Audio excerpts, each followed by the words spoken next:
아멘. 자, 오늘 우리에게 주신 하나님 말씀 함께 보시겠습니다. 자, 오늘 우리에게 주신 하나님 말씀은 로마서 9장 말씀이에요. 로마서 9장.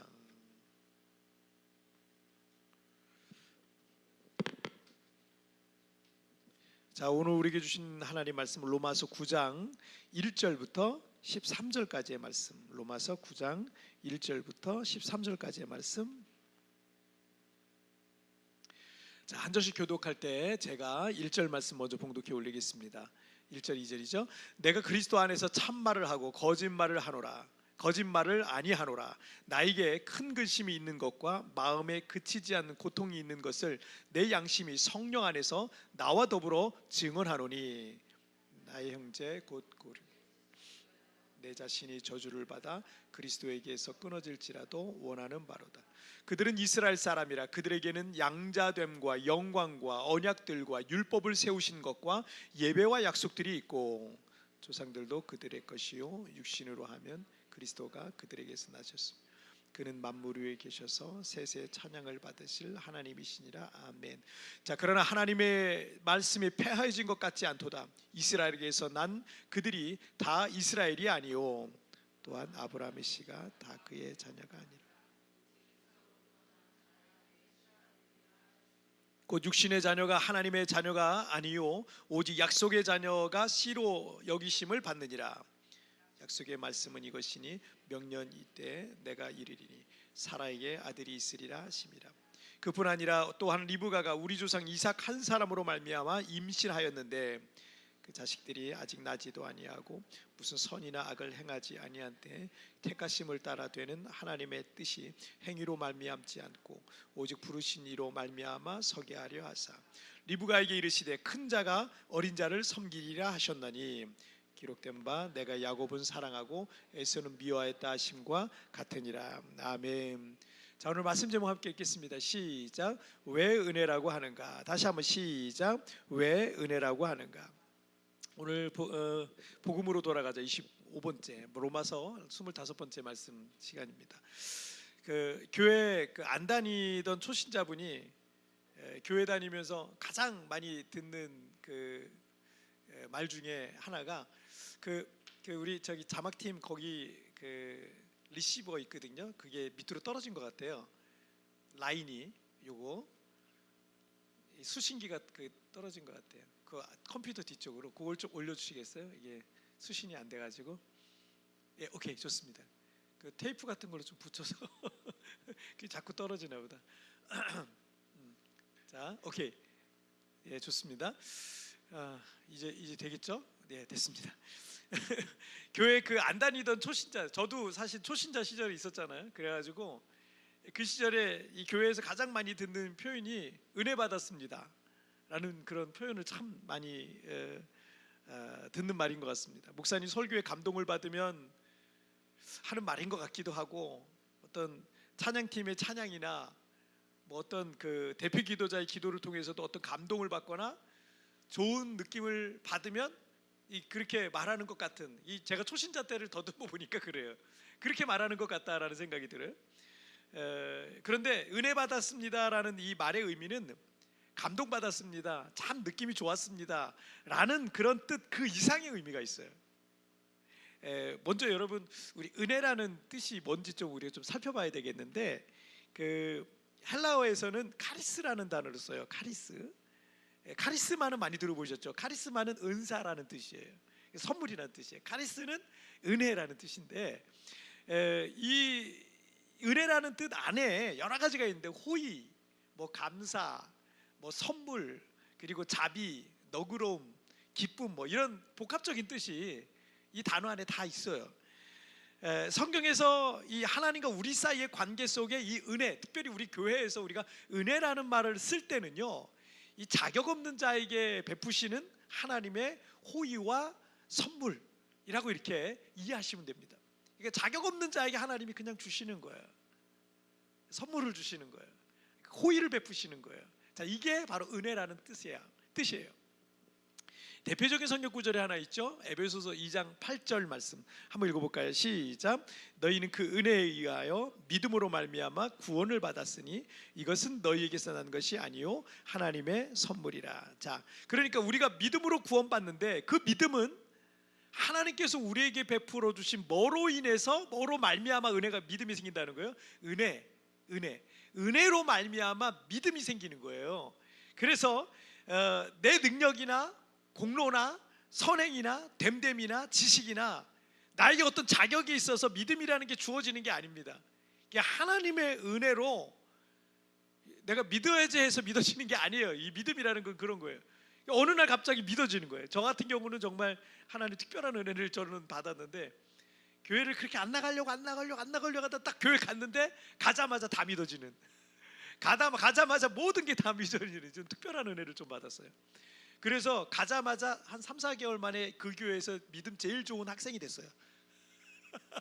놀랍죠? 세례도 안 받았는데 성경도 모르는데, 근데 가자마자 그냥 다 믿어지고 막 기도할 때 울면서 기도하고 막 이러니까 얘가 믿음이 좋은가 보다. 사실 아무것도 모르는데 믿음이 좋은가 보다. 우리 집사님도 그렇게 아마 생각하셨던 것 같아요. 여러분, 믿어야지 해서 믿어지는 게 아니에요.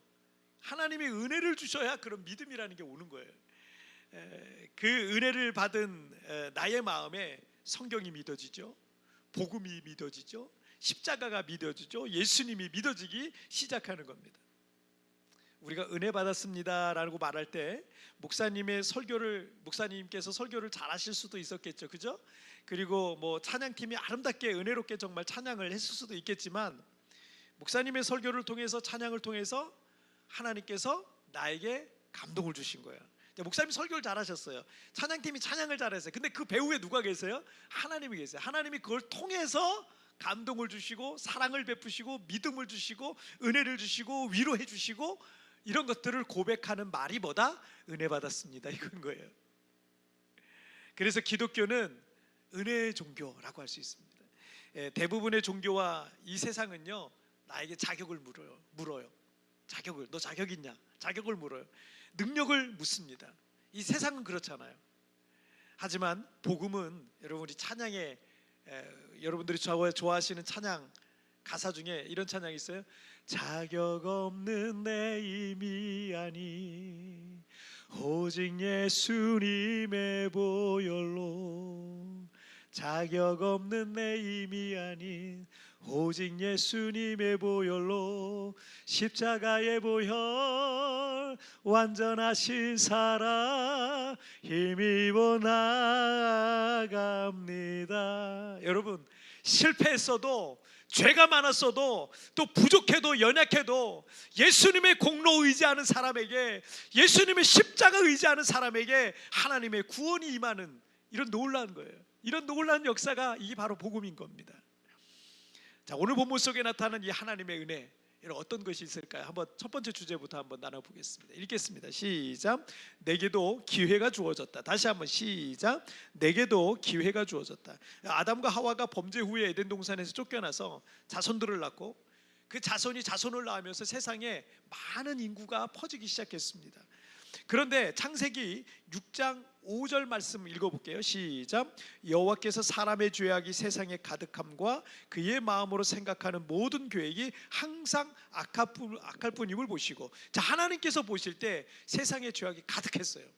사람들의 그 생각이 다 병들었어요. 그리고 계획하는 게 다 악한 거예요.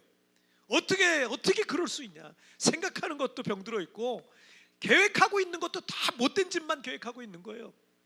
그걸 보시고 대홍수로 세상을 심판하시기로 작정을 하셨어요.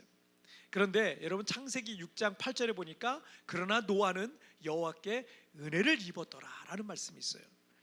하나님께 세상을 홍수로 멸하시는 중에 노아와 그의 가족에게 은혜를 베푸셨다라는 거예요. 하나님께서 노아와 그의 가족을 선택하셨던 겁니다. 하나님께서 굳이 노아를 구원하지 않으셔도 됩니다. 그런데 하나님께서 노아를 통해서 새로운 인류를 시작하시기로 하셨고, 그 새 인류에게 다시 한번 기회를 주시기로 하셨던 거예요. 그리고 그 노아 홍수 이후의 세대, 그 인류, 노아의 후손으로서의 인류, 그 인류를 우리가 살고 있는 거예요. 그리고 그 기회를 우리가 받아서 살고 있는 겁니다. 그리고 그 노아의 후손 중에 아브라함이 태어났죠. 그리고 하나님께서는 아브라함을 통해서 이스라엘, 즉 하나님의 말씀과 통치를 따르는 신정국가, 하나님의 통치를 따르는 신정민족이라고 할 수 있는 그런 신정국가를 만드신 거예요. 그래서 이스라엘 사람들은 모든 민족 중에서 하나님의 선택을 받은 선민의식이 있습니다. 수천 년이 지난 지금까지도, 지금 이 성경의 역사 이후에 지금 수천 년이 지났잖아요. 아브라함 때부터 시작하면 지금 굉장히 긴 세월이 지났어요. 그 수천 년이 지난 지금까지도 이스라엘 사람들은요, 독특한 선민의식으로 똘똘 뭉쳐 있어요. 지금의 이스라엘도 마찬가지입니다. 선민의식을 똘똘 뭉쳐 있어요. 그들은 이스라엘의 메시아가 아직도 올 거를 기대하고 있습니다. 예수님을 메시아로 인정하지 않으니까 이스라엘 사람들은 아직도 그들 가운데 왕 같은 메시아가 나타나서 재림 예수가 아니죠. 메시아가 나타나서 막강한 다윗 왕국을 다시 세워 세계를 지배할 것이라는 그런 꿈을 꾸고 있는 사람들이 이스라엘 사람들이에요. 그런 선민의식을 갖고 있죠. 자, 오늘 본문 로마서 9장 4절 말씀을 쉬운 성경으로 한번 읽어볼게요. 시작. 그들은 이스라엘 백성으로서 하나님의 아들이라는 신분을 얻었습니다. 그들에게는 하나님의 영광이 있고 하나님과 맺은 언약이 있고 율법과 성전 예배와 약속들이 있습니다. 자, 이스라엘 민족은 정말 복받은 민족이에요. 금수저예요. 복받은 민족이에요. 모든 민족 중에서 하나님께서 먼저 선택하셨어요. 그래서 하나님의 아들이라는 양자가 되는 영광스러운 신분도 얻었고요, 하나님의 말씀인 율법도 받았고 성전 예배와 여러 언약들을 받은 그런 민족이 이스라엘 민족이 얼마나 참 복받은 민족입니까? 뿐만 아니라 5절 이하에서 말씀하고 있듯이 성경 속에 수많은 믿음의 위인들이 다 누구예요? 다 이스라엘 사람들이에요. 한국 사람은 없어요. 다 이스라엘 사람들이에요. 하나님의 아들이신 예수 그리스도께서도 그 이스라엘 사람의 후손으로 오신 거예요. 그 혈통에서 오셨어요. 이스라엘 사람들이 이 선민의식을 갖고 영적 자부심을 가질 만한 거죠. 그래서 지금 수천 년이 지났는데도, 그들은 나라가 없어진 적도 여러 번 있었는데도 지금까지도 그 민족의 어떤 정체성을 가지고 유지해 나가고 있는 거예요. 자, 그런데 6절 하반절에서 7절 말씀을 한번 볼게요. 시작. 이스라엘에게서 난 그들이 다 이스라엘이 아니요 또한 아브라함의 씨가 다 그의 자녀가 아니라 오직 이삭으로부터 난 자라야 내 씨라 불리리라 하셨으니. 자, 사도 바울은 선민 이스라엘 사람들이 듣기에 다소 충격적인 말을 하고 있는 거예요. 이스라엘 사람들이라고 다 진짜 이스라엘 사람이 아니다. 아브라함의 씨가 다 그의 자녀가 아니다. 사실은 이스라엘 사람들은 이게 무슨 소리야, 이해하기 어려운 그런 표현이었어요.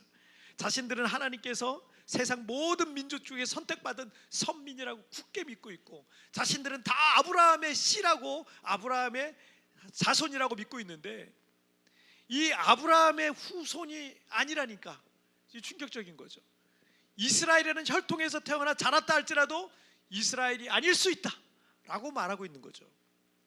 자, 그리고 8절 말씀도 보실게요. 시작. 곧 육신의 자녀가 하나님의 자녀가 아니요 오직 약속의 자녀가 씨로 여기심을 받느니라. 자, 분명 이스라엘은 하나님께서 선택하신 선민 이스라엘 맞아요. 하지만 오늘 본문 로마서 9장 1절에서 바울 사도가 이런 말을 해요. 9장 1절에 보면 나에게 큰 근심이 있는 것과 마음에 그치지 않는 고통이 있는 것을 내 양심이 성령 안에서 나와 더불어 증언하노니라고 말하고 있어요. 그 이스라엘은 왜 바울 사도가 이렇게 이 가슴이 찢어질 듯 아픈 마음 가지고 지금 기도를 하고 있어요? 왜 그런 안타까운 마음을 지금 말하고 있습니까? 이스라엘이요, 그 엄청난 혜택을 받은 이스라엘이 하나님의 손을 뿌리쳤어요. 예수 그리스도의 복음을 거부했다는 거예요. 바울이 그러니까 괴로워 죽을 것 같은 거예요. 그래서 혈통적으로 이스라엘이라고 할지라도 참된 이스라엘이 아니다. 바울도 이스라엘 사람이잖아요. 근데 혈통적으로 이스라엘이라 그래도 이스라엘 사람이 아니다. 하나님의 자녀라고 할 수 없다 라고 말하고 있는 거예요. 여러분, 그런 거 있잖아요. 목사님 자녀가 다 진짜 목사님 자녀들이 다 구원받았을까요? 장로님 자녀들이 다 구원받았을까요? 교회 중직자 자녀들이 다 구원받았을까요? 구원은 개인적이에요. 자기가 예수 믿고 구원받는 거지, 아버지가 어머니가 아무리 훌륭한 믿음의 사람이라고 해서 자녀가 그냥 자동으로 구원 열차에 탑승하는 일은 없습니다. 결국 자기 믿음으로 구원받는 거예요. 그런데 그건 있죠. 조금 믿음의 부모님 밑에서 자란 자녀들은 그 영향을 받죠. 그래서 그 믿음의 유산을 받는 경우가 거의 대부분입니다. 간혹 아닌 경우도 있지만, 이스라엘은요, 혈통적으로는 이스라엘이지만 이스라엘이 아닐 수도 있다는 거예요. 하나님의 자녀가 아닐 수 있다는 거예요. 오직 약속의 자녀가 진정한 아브라함의 씨로 여기심을 받는다라고 8절에서 말씀하시고 있는 것처럼, 하나님의 은혜가 누군가에게 흐르고요, 그가 참된 이스라엘이고 참된 하나님의 자녀다라고 하는 겁니다. 고대 이스라엘부터 지금의 이스라엘 사람들이 굳게 믿고 있는 것처럼, 선민 이스라엘 백성들만이 하나님의 자녀고 하나님의 민족이고 하나님의 백성이고 하나님의 나라라고 한다면, 여러분, 우리는요, 이스라엘 사람들이 믿고 있는 것처럼 자기들만 하나님의 백성이면 우리는 하나님의 자녀가 아무도 없어요. 우리는 다 이방인인 거예요. 이스라엘 사람 아니잖아요. 여러분이 하나님의 부르심과 은혜로 오늘 이 자리에 함께 예배하고 있다는 거, 여러분이 예수 그리스도의 복음을 받고 주님을 영접했다는 것은요, 하나님께서 이방인인 나에게 새로운 기회를 주셨다는 걸 말합니다. 우리는 원래 이방인이에요. 그건 인정해야죠. 이방인이었어요. 하나님께서 이방인인 나에게 새로운 기회를 주셨어요. 우리가 참된 이스라엘이고 하나님의 백성이고 그의 나라고 그의 자녀가 될 기회를 줬다라고 바울 사도는 이 로마서에서 말씀하고 있는 겁니다. 지난 주간에 우리 집사님 한 분이 성경 읽으시다가 마태복음 22장 그 왕의 혼인잔치 비유를 보시고 질문을 저한테 하셨어요. 혼인잔치에 예복을 안 입고 간 게 그리 큰 죄입니까? 저 깜짝 놀랐어요. 질문하시는데 약간 따지는 것 같아가지고, 혼인잔치에 예복 안 입고 간 게 그리 큰 죄입니까? 너그러이 받아줄 수도 있지 않습니까? 꼭 어두운 데로 내쫓아서 이를 갈게 할 필요까지 있었을까요? 제가 그대로 카피해서 제가 보여드리는 거예요. 이 비유는요, 왕이신 하나님께서 처음에 초청한 사람들이 누구였어요? 이스라엘이었던 거예요. 그 선민 이스라엘을 초청했던 거예요. 근데 그들이 거부했기 때문에 그 왕의 종들이 어디로 나가요? 길거리로 나가요. 그래서 빈부 기춘 신분을 막론하고 무작위로 사람들을 초청해서 자리를 채웁니다. 그죠? 그게 이방인인 우리인 거예요. 그런데 그 중에 예복을 입지 않은 사람도 있었다는 거예요. 예복을 입지 않은 사람이 있었는데, 그것은 여러분, 예수 그리스도를 참으로 영접하지 않아서 의의 옷을 입지 않은, 복음의 옷을 입지 않았다라는 것을 의미합니다. 이 교회 나오는데 그런 걸 입지 않았다면 그 사람은 그냥 교인인 거예요. 그러나 신자는 아닌 거예요. 그러니까 처음에 초청받은 선민 이스라엘이라고 해서 참된 이스라엘이 아니라는 거예요. 혈통의 이스라엘이라고 해서 그들이 하나님의 자녀가 아니라는 거예요. 우리 학생들 자녀들 잘 들으세요. 부모님이 신앙생활 잘한다고 해서 내 구원이 자동으로 되는 거 아니에요. 내 믿음으로 구원받는 거예요. 내 믿음으로. 그리고 이방인인 우리가 누구나 교회 나올 수 있지만 참으로 예수 그리스도를 믿고 그분으로 말미암아 의의 예복을 입는 자만이 하나님의 진정한 자녀가 될 수 있다라는 걸 말합니다. 우리가 어쩌다 보니 교회를 다니고 있고 어느 날부터 마음에 예수님을 믿고 살고 있는 거, 여러분 이거 굉장히 감사한 거예요. 여러분 예수님을 믿잖아요. 이게 엄청난 감사. 이거를 그래서 은혜라 그러는 거예요. 은혜.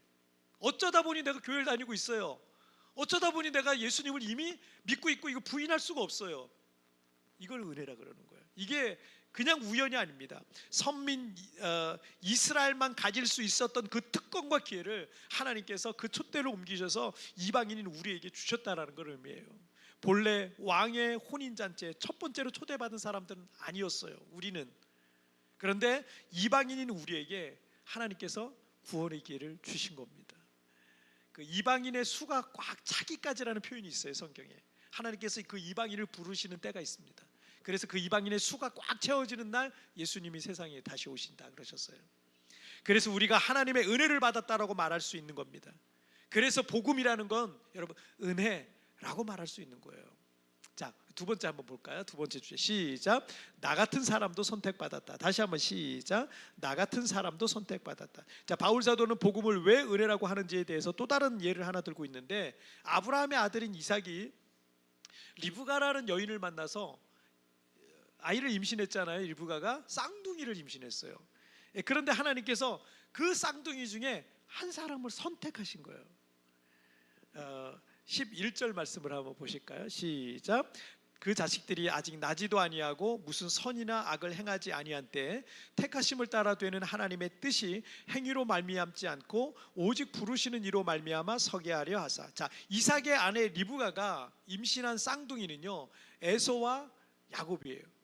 근데 엄마 뱃속에서 태아로 있는데 태아 뱃속에 있는 아이가 무슨 선이나 악을 행할 그게 없잖아요. 그냥 엄마 뱃속에만 있는데. 하지만 하나님께서 에서와 야곱 중에 누굴 택했다? 야곱을 택한 거예요. 이 구절에서 복음의 진리를 이렇게 말하고 있습니다. 택하심을 따라 되는 하나님의 뜻이 행위로 말미암지 않고 우리의 선행이나 공로로 말미암지 않고 오직 부르시는 이로 말미암아 서게 하려 함이라 라고 말씀하셨어요. 만약 여러분 생각해 보세요. 잘나고 예쁘고 괜찮고 착하고 인격적이고 똑똑하다, 정말 얘는 법 없이도 살 사람이다, 손 들어보세요. 그런 기준으로 우리가 구원받는다면 여러분 여기 이 자리에도 우리가 구원받을 사람이 얼마나 있겠습니까? 세상에서 구원받을 사람 아마 극소수일지도 몰라요. 그러나 앞에서 잠시 말씀드린 이 마태복음 22장의 왕의 혼인잔치 비유와 같이 왕의 종들이 거리로 나가서 무작위로 사람들을 혼인잔치에 초청한 것과 같은 거예요. 거기엔 혈통이나 능력이나 실력이나 선하거나 악하거나 잘났거나 못났거나 인격적이거나 그렇지 않거나 건강하거나 병들었거나 그게 상관이 없어요. 그 부르심을 받아 혼인잔치에 나온 사람이 예수 그리스도라는 믿음의 예복만 입으면 되는 겁니다. 아무리 죄가 많아도, 아무리 실수가 많았어도, 아무리 부끄러운 과거가 있었을지라도, 아무리 못났어도 예수 그리스도라는 예복만 입은 사람은요 주님께서 너는 의롭다라고 여겨주시는 거예요. 자, 13절 말씀을 읽어볼게요. 시작. 기록된 바 내가 야곱은 사랑하고 에서는 미워하였다 하심과 같으니라. 이게 복음이라는 거예요. 어떤 사람 왜 에서는 선택 안 했냐고, 하나님은 불공정하다고 막 이렇게 얘기하는데 아니에요. 다 버림받았다니까요. 우리 인간은 다 버림받은 거예요. 누구도 예외 없이 하나님 다 버리셨어요. 근데 그 중에 야곱을 선택하신 거예요. 아니, 다 버리셨는데 그 중에 여러분을, 나를 선택하신 거예요. 여러분 이게 감사한 거예요. 이게 복음인데, 왜냐하면 자격 없는 자를 선택하셨으니까. 복음이 뭐예요? 영어로는 good news잖아요. 좋은 소식이잖아요. 이 세상에서는 잘난 사람을 기준으로 위에서부터 아래로 꽉 잘라요. 여러분 세상이 공정합니까? 불공정합니까? 세상이 공평해요? 불공평해요? 불공평해요. 불공정해요. 그게 세상이에요. 그렇잖아요. 세상이 공평하지 않아요. 어느 태어나 보니까 어떤 사람은 금수저 물고 나오고 어떤 사람은 흙수저 물고 있어요. 어떤 사람 보니까 너무 예쁘게 태어났어요. 어떤 사람 되게 잘나게 태어났어요. 능력 있게 태어났어요. 근데 어떤 사람은 평생을 일해도 너무너무 힘들게 살아요. 세상이 불공정해요. 세상이 불공평해요. 이게 사실 죄로 말미암아 나타나는 현상이죠. 자, 어쨌든 이 세상에서는요 위에부터 아래로 딸짝 잘라요. 상위권에 들지 못하면 선택받을 수 없는 게 이 세상의 원리입니다. 하지만 복음은 그런 기준이 없어요. 야곱은 쌍둥이 동생으로 태어나면서 형인 에서의 발 뒤꿈치를 잡고 확 따라 나왔어요. 쌍둥이 동시에 나왔어요. 근데 발 뒤꿈치를 잡고 따라 나와서 야곱의 이름이 발 뒤꿈치를 잡은 자라는 의미를 갖고 있어요. 이것만 봐도 이 야곱이라는 동생이 얼마나 치열하게 인생을 살 것인가를 암시하고 있는 거예요. 여러분 그 깐단쟁이가 뭘 알아요? 태아가. 근데 발목을 잡고 나왔다니까요. 이 야곱은요 태어나면서부터 이 DNA 속에 치열함이라는 것을 가지고 태어난 거예요. 정말 치열하게 살았어요. 동생으로 태어났지만 어떻게든 장자권 갖고 싶어서, 왜 나는 저렇게 못 사냐고, 왜 어떤 사람은 1초 3초 일찍 태어나가지고 장자권을 가지고 아버지 재산의 2배를 다 물려받는데, 장자권이라는 게 2배 받거든요. 유산을 2배 받는데 나이도 똑같고 태어난 것도 똑같고 3초 차이야, 3초 차이 이럴 수도 있어요. 근데 유산을 2배로 받아요. 야곱이 장자권을 받고 싶은 거예요. 난 쌍둥이인데, 쌍둥이 동생들이 가끔 그러잖아요. 야, 형한테 그러잖아요. 에? 쌍둥이 동생들이 원래 그럴 수 있잖아요. 같은 날 태어났으니까. 근데 동생으로 태어났지만 그 장자권을 갖고 싶었어요.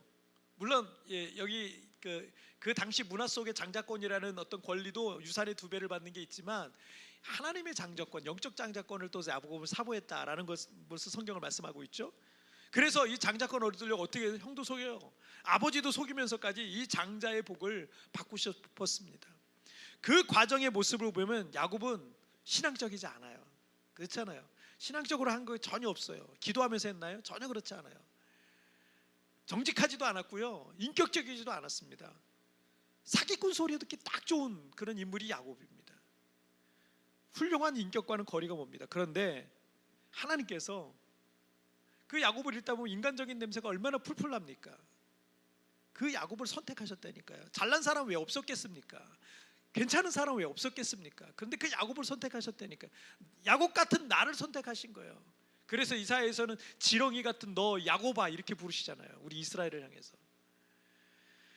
자, 디모데전서 1장 13절 말씀 읽어볼게요. 시작. 내가 전에는 비방자요 박해자요 폭행자였으나 도리어 긍휼을 입은 것은 내가 믿지 아니할 때 알지 못하고 행하였음이라. 자, 바울은 과거 주님을 몰랐을 때 교회를 박해하고 믿는 자들을 죽음으로 몰아넣는 온갖 포악한 일을 하는 일에 앞장섰던 인물이 바울이었습니다. 자, 그런데 디모데전서 1장 14절 말씀 시작.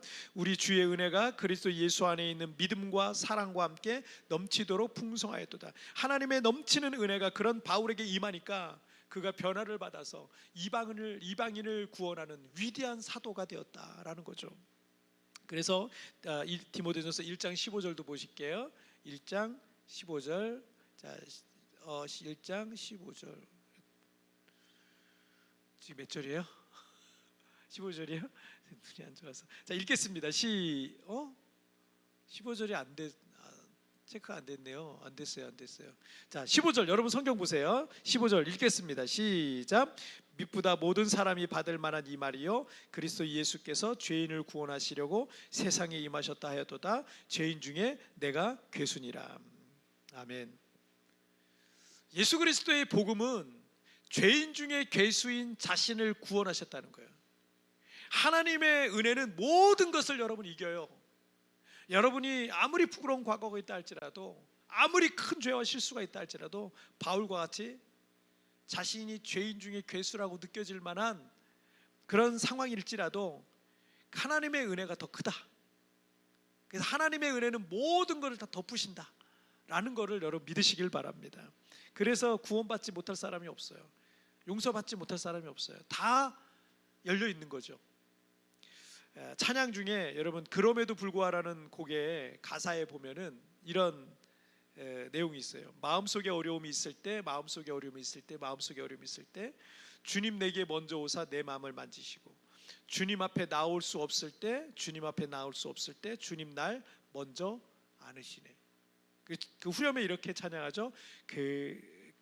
그럼에도 불구하고 날 사랑하시는 내 하나님의 사랑은 나의 모든 걸 덮고 그럼에도 불구하고 날 안아주시는 내 하나님을 부를 때 아버지라 부르죠. 여러분, 하나님이 용서하지 못할 죄가 없다는 거예요. 하나님의 은혜는 우리가 생각하는 것보다 훨씬 더 크고 넓어서 우리의 모든 허물을 다 덮어주실 수 있으시다라는 겁니다. 그러니까 여러분 지금은 아닐 수 있지만 여러분이 나중에 언젠가 여러분도 모르게 크게 실수하고 크게 여러분이 엇나갈 수도 있을 거예요. 사람의 일이라는 거 모르잖아요. 근데 여러분 그래도 돌아와야 돼요. 그래도 다시 주님 앞에 와야 돼요. 고개를 들 자격도 없고 주님 앞에 나올 자격도 없고 부끄러워서 고개를 들 수 없을지라도 그래도 나와야 돼요. 왜냐하면 주님의 은혜는 그 모든 걸 다 덮으십니다. 칼빈주의 신학자면서 저술가인 R.C. 스프롤이라는 학자가 이런 말씀을 하셨어요. 우리가 예수님을 꼭 붙들고 있어서가 아니라 그분이 우리를 꼭 붙드시기 때문에 우리는 안전합니다. 하나님께서 나를 선택하셨고 나를 꼭 붙들고 계십니다. 때로 우리가 흔들리기도 하고 연약하고 넘어지고 실수하고 심지어 죄에 빠질 때도 있을 거예요. 하지만 하나님께 선택하신 사람이 죄인 중에 괴수라 할지라도 주님은 그를 포기하지 않습니다. 반드시 그를 구원하시고 그의 인생을 새롭게 하시는 겁니다. 어저께 잠깐 어디 신방을 갔다 왔는데 우리 병원에 계신 분 잠깐 신방을 갔다 왔어요. 지난 4개월 전에 교통사고로 우리 두 다리를 크게 다친 우리 성도님 계시잖아요. 지난 주간에 그 목요일 날 인공관절을 삽입을 했어요. 필리핀에서 이 수술이 가능할까 걱정도 되고 불안하기도 하고. 근데 수술이 정말 아주 성공적으로 너무너무 잘 된 거예요. 너무너무 수술이 잘 됐고 이제 재활과 회복의 기간만 남았습니다. 물론 한 6개월 정도 꾸준하게 재활 치료도 받고 해야 이제 잘 걷고 이럴 수가 있겠죠. 재활 치료가 여러분 잘 되고 잘 걷고 일상의 삶이 회복될 수 있도록 여러분 기도해 주시길 바랍니다. 우리 형제님이 사람이 참 좋아요. 믿음은 없는데 아내 때문에 아이들 때문에 그래도 가끔 교회 나와주는 원래 태워다 주기만 했는데 나중에는 이제 가끔 이제 태워다 주다가 이제 교회 이제 가끔 나오는. 그리고 애들이 뭐 특성한다 그러면 꼭 나와서 사진 찍고 아내가 앞에서 노래를 부른다 그러면 또 앞에서 사진 찍으러 오고 막. 참 좋은 남편이고 아빠예요. 제가 이 형제님을 알고 지낸 게 벌써 5, 6년 됐어요. 대화하다 보면은 믿음이 없는 것보다는 분명 마음 저 아래에 믿음이 있더라고요. 있어요. 믿음이 있는데 자꾸 마음에서 주님을 몰아내려고 하는, 안 믿으려고 하는 거예요. 믿음이 있어요. 제가 보기엔 믿음이 있어요. 근데 안 믿으려고 자꾸 애쓴다는 느낌이 자꾸 들더라고요. 아이들 뭐 사춘기 아이들처럼 안 믿으려고 자꾸 반항하는 것 같은 그런 생각이 많이 들었거든요. 그래서 저랑 얘기하다 보면은 우리 형제님이 하나님이라든지 주님이라든지 이 표현을 쓸 때가 있잖아요. 그거 쓰면 되잖아요. 하나님이 뭐 이렇게 쓰면 되잖아요. 하나님이란 주님이란 표현을 절대 안 써요. 그리고 뭐라 그러냐면 저기 저 위에 계신 분이 맨날 그래요. 저한테 위에 계신 분이 이거를 쓰는 동시에 자기가 이제 그냥 그분 앞에 꼬꾸라질 것 같은 그런 마음이 드나 봐요. 그러니까 저 위에 계신 분이 자꾸 그래. 위에 계신 분이 완곡하게 표현을 써요. 그런데 이번에 4개월 전에 갑작스럽게 교통사고로 두 다리를 크게 다쳤잖아요. 4개월 동안 꼼짝 못했어요. 누워만 지내요. 움직이질 못해요. 엄청난 뭐 병원비 뭐 엄청나고 뭐 상상을 초월하는 병원비가 나오고요. 장애에 대한 그 불안, 이것도 항상 계속 따라다니고 미래에 대한 암울한 상황들도 그런 상황들 가운데 큰 시련 가운데 있었습니다. 사람도 자기 자신도 그 어떤 것도 의지할 게 아무것도 없는 거예요. 목요일날 수술 들어가실 때도 자기 이대로 들어갔다가 못 나오면 어떡하나 너무 겁이 나고 불안하고 막 이런 마음도 들었던 거예요. 그래서 우리 형제님이 4개월간의 기간 동안에 이 환난 중에 주님을 붙들기 시작하셨어요. 제가 이 형제님 신방도 자주 갔지만 우리 형제님이 말씀을 이렇게 많이 본 때가 있었을까 과연? 이렇게 찬양을 많이 들었던 때가 있었을까? 우리 교회 인터넷 컨텐츠에 있는 뭐 3분 메시지라든가 이런 것도 다 계속 들으신다 그러더라고요. 그러면서 마음이 흔들리고 불안하고 걱정될 때마다 그 말씀이 붙잡아 주는 거예요. 그걸 견뎌낼 수 있었던 거예요. 이제는 제가 기도를 해드리잖아요. 아멘도 잘하세요. 아멘 막 이러세요. 그전에 잘 안 했어요. 아멘도 잘하세요. 어제 병원에 가서 제가 얼굴을 봤는데 제가 그분을 한 5, 6년 알았다 그랬잖아요. 5, 6년 동안 본 얼굴 중에 가장 예쁜 얼굴이에요. 가장 밝고 가장 맑고 천사 같은 그런 얼굴을 띄고 있는 거예요. 제가 깜짝 놀랐어요. 너무 얼굴이 좋아서. 그래서 제가 얼굴이 너무 좋다고, 얼굴이 정말 좋다고 제가 몇 번 얘기를 했거든요. 여러분 이렇게 사람이 바뀌니까 우리 형제님이 하나님의 은혜였다고 그렇게 고백을 자꾸 하더래요. 이건 하나님의 은혜라고. 사람이 변하니까 얼굴이 바뀌어요. 마음이 변하니까 얼굴이 바뀌어요. 비록 인생의 깊은 어둠의 터널 속에 4개월간 갇혀 지냈지만 이 기간에 하나님의 크신 은혜를 체험했습니다. 시련과 고난 속에서 하나님께서 한 영혼에게 큰 은혜를 부어주시고 그 영혼을 구원하신 것, 저는 제가 4개월간 성도님 돌보면서 기도하면서 그것을 목격했어요. 하나님이 이렇게 하나님이 역사하시는구나. 여러분, 하나님께서 지금도 누군가에게 그 은혜를 부어주시고 있습니다. 내가 잘나서도 착해서도 훌륭해서도 아닙니다. 하나님의 은혜로 하나님께서 감출 수 없는 내 모든 죄들, 죄와 허물을요, 그 큰 은혜로 다 덮어주시는 거예요. 그리고 우리를 붙드시고 계시다는 이 사실을 여러분 믿으시기를 주님의 이름으로 축복합니다. 자, 우리 말씀 정리해 볼게요. 오늘 두 가지 말씀 나눴죠. 함께 읽겠습니다. 시작. 내게도 기회가 주어졌다. 나 같은 사람도 선택받았다.